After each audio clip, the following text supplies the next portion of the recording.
Good evening. And welcome to Newsroom South East. Two ruthless gunmen received 3 life sentences at the Old Bailey today for the execution of 3 drug dealers on a remote Essex farm track.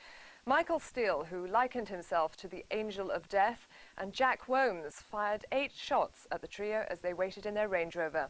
As he walked from court today, the police officer who led the investigation talked of the significance of today's convictions.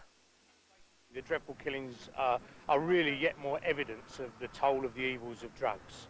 The people who suffer are not only those who sacrifice their health and income to becoming victims of the dealers. Life for the drug suppliers is also a very risky business.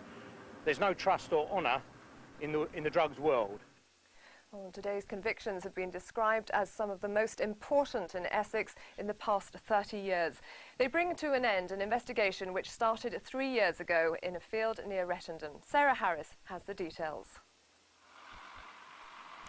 It was on the morning of December the 7th, 1995, that the bodies of the 3 men were discovered in a blue Range Rover at the bottom of a country lane in Essex. Known drug dealers Pete Tate, Craig Rolfe and Tony Tucker had been seen the night before drinking in a nearby pub in the quiet village of Rettendon when it's thought they'd been offered a large cocaine deal. Less than 12 hours later, 2 villagers stumbled across their bodies. The lane is still used 2 years on to remember the men who died. It's not the kind of thing you would expect to see parked down the lane. But yeah, we just moved back from the vehicle and phoned the police and waited for those to arrive before we moved in. A massive manhunt got underway with dozens of suspects, but no firm lead came until former drug dealer Darren Nichols turned police informant. He told them he'd driven 2 men well known in the drugs underworld, Michael Steele and Jack Whomes, to the Rettendon lay-by where they shot the 3 men at close range. The police believed the men had fallen out over a drug smuggling operation that had turned sour.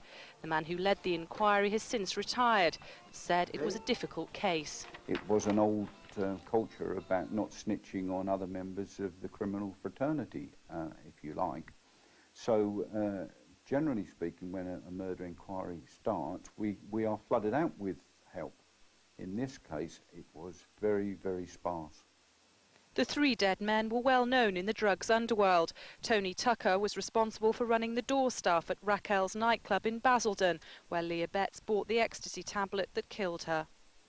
In sentencing the 2 men to life imprisonment, the judge told them they were dangerous with a hard and ruthless edge. They crossed your paths, he said, and you showed them no mercy. He said the fact that their victims were criminals was no justification for murder and sent them down for a minimum of 15 years. Sarah Harris, Newsroom South East at the Old Bailey.